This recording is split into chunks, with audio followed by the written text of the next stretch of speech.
Paz e bem, meus irmãos e minhas irmãs. Estamos na quarta-feira, 22 de outubro, da 29ª semana do Tempo Comum. Hoje nós celebramos o dia de São João Paulo II, Papa. E o nosso evangelho é retirado do livro de Lucas, capítulo 12, versículos de 39 a 48. Naquele tempo, disse Jesus a seus discípulos: prestai atenção. Se um homem soubesse a que horas viria o ladrão arrombar a sua casa, ele a vigiaria e não permitiria que tal coisa acontecesse. Assim também vós, ficai vigilantes e preparados, porque não sabeis o dia que virá o Filho do Homem. Simão Pedro tomou a palavra e perguntou: Mestre, dizes esta parábola somente para nós ou para todos? E Jesus respondeu: qual é o servo fiel que o Senhor colocará à frente da sua casa para que ofereça comida aos seus empregados na hora certa? Feliz aquele empregado que, quando o seu senhor volte, o encontre realizando aquilo que esperava dele. Ele será elogiado e o Senhor lhe confiará outros patrimônios. Porém, se aquele empregado começasse a pensar: meu patrão está demorando, e começasse a bater nos outros empregados, a comer e a beber e a ser violento, aquele senhor, ao regressar e encontrar aquele servo se comportando mal, lhe daria a sorte dos infiéis. Porque eu vos digo: a quem muito é dado, muito será pedido. A quem muito foi confiado, muito será exigido. Palavra da salvação. Meus irmãos, minhas irmãs, novamente estamos aqui diante do mistério da palavra. E ouvir a palavra é sempre esta aventura. Uma aventura constante, porque a palavra terá que romper os obstáculos naturais que estão em meus ouvidos e em meu coração, como também em seus ouvidos e no coração de cada um de vocês, obstáculos naturais. E quantas vezes esses obstáculos impedem a palavra de Deus de ir realizando a sua missão? Porque nós vamos formando coágulos. Coágulos são fechamentos de coração, coágulo é arrogância, coágulo é o intelectualismo, coágulo é tudo aquilo que vai impedindo o sangue do Senhor percorrer as veias da vida espiritual de um homem e de uma mulher. E isto se converte num grande obstáculo, que vai fazendo com que a palavra de Deus fique tão somente como um livro e como uma literatura, e não como uma força viva, uma seiva viva, que tem o poder de reavivar, de rejuvenescer e, quem sabe, também até de ressuscitar uma pessoa para uma vida nova. Porque Jesus é o mesmo ontem, hoje e amanhã. Na primeira leitura ainda sobre a carta aos Romanos, o apóstolo hoje nos coloca um dualismo muito forte, um dualismo muito forte, uma luta interior muito forte, que eu e você travamos em nosso interior, em nossa alma. A escravidão do pecado e a liberdade da graça. Por isso o apóstolo começa argumentando, recordando que aquele que oferece seus membros para o pecado é um escravo. E realmente o pecado tem a capacidade de escravizar a minha liberdade, de escravizar a minha consciência a tal ponto que eu não me consigo libertar dele. E aqui nós podemos fazer assim uma imagem comparativa da escravidão do Êxodo. Agora uma escravidão existencial, onde nós elegemos a partir do pecado um outro Deus, vamos perdendo a consciência sobre o Senhor e vamos nos contentando com as migalhas das cebolas do Egito. E é interessante isso, uma reflexão do Padre Pio, que diz ele: o homem e a mulher são estranhos.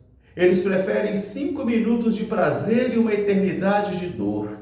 E realmente o pecado faz com que eu e você nos sintamos assim, como uma oração de Santo Agostinho, que também estava vivendo irregular com alguém, e ele suplicava ao Senhor para libertá-lo, mas dizia: Senhor, me liberte dessa situação, mas que não seja hoje.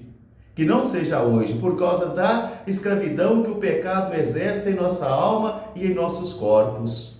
E assim, ele vai nos oferecendo migalhas de prazeres que sabotam as nossas forças, que sabotam a nossa liberdade, e vai fazendo com que eu e você mergulhemos numa tristeza profunda, numa escravidão profunda, numa dependência exagerada profunda, porque nos escraviza a alma e o coração e diminui assim a força da nossa liberdade, principalmente da nossa vontade. Por isso o apóstolo vai dizer: aquele que se deixa escravizar e sacrifica os seus membros ao pecado é escravo dele. E ele nos convida: sejamos então escravos da graça. Sejamos escravos da graça, porque já não é mais a lei que governa os nossos dias, mas a graça de Deus. Por isso nos entreguemos ilimitadamente a esta graça. Nos entreguemos plenamente a ela e não ao pecado. Não ao pecado, porque o pecado mata. O pecado tira toda a liberdade de alguém. Então agora Jesus nos convida a estarmos orantes e vigilantes novamente.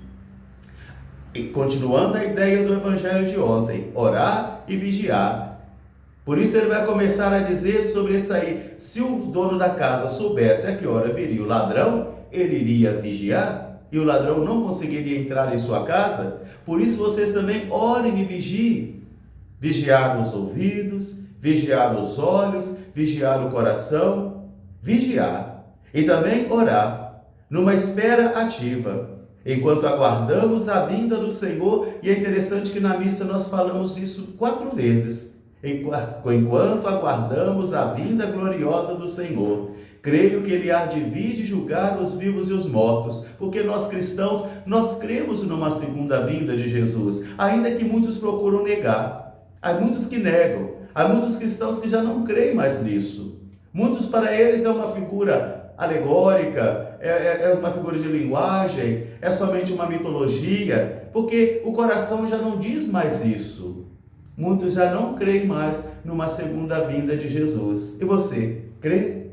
Você crê? Porque nós professamos: creio que Ele há de vir de julgar os vivos e os mortos. Por isso, enquanto nós esperamos, nós servimos, nós trabalhamos, como aquele servo que fora colocado à frente da casa do seu Senhor para oferecer o alimento na hora certa. Meus irmãos, minhas irmãs, mesmo para nós que somos pastores da igreja, como todos os demais humanos, nós corremos um sério risco chamado monotonia. E quando essa monotonia escraviza e domina também a nossa vida, nós passamos a gerenciar o povo de Deus somente como um gerente de empresa, porque nós passamos a compreender as nossas paróquias e instituições somente como empresas e viramos administradores de empresas, mas não pastores. Não aqueles que pastoreiam a vida da pessoa por causa do Senhor e em nome do Senhor. E assim não teremos mais a força espiritual. Não teremos mais o discernimento para conduzirmos as pessoas até o Senhor e levaremos uma vida morta somente de gestores e de administradores e não de pastores. E assim muitos de nós nos desviamos buscando outras coisas, o magistério nas universidades, o prazer de cantar, de pregar, de fazer tantas outras coisas e, por exemplo, o pastoreio fica na última coisa. O pastoreio fica por último, porque não nos sentimos mais pastores e sim gestores ou animadores, mas não pastores. Por isso nos descuidamos do povo de Deus, nos entregamos à acomodação, às vezes à preguiça e não cuidamos mais da casa do Senhor. E a ovelha do Senhor então se dispersa. Por isso Jesus vai dizer: feliz aquele servo que quando o seu Senhor voltar o encontrar agindo daquele modo. Porque aquele que não conhecia a vontade do seu Senhor, que não conhecia, mas fez coisa que desagradava o Senhor, será chicoteado poucas vezes. Mas aquele que conhecia a vontade do Senhor e agiu mal contra ela, será chicoteado muitas vezes. Porque a quem muito é dado, muito será pedido. A quem muito foi ofertado, muito será exigido. Esta palavra me ensina para mim que de nós sacerdotes será cobrado muito mais do que das demais pessoas. Dos bispos serão cobrado muito mais, do Papa será cobrado muito mais, porque a quem muito é dado, muito será exigido. Um grande fraterno abraço para todos. Até amanhã, se Deus quiser. São João Paulo II, rogai por nós. Paz e bem.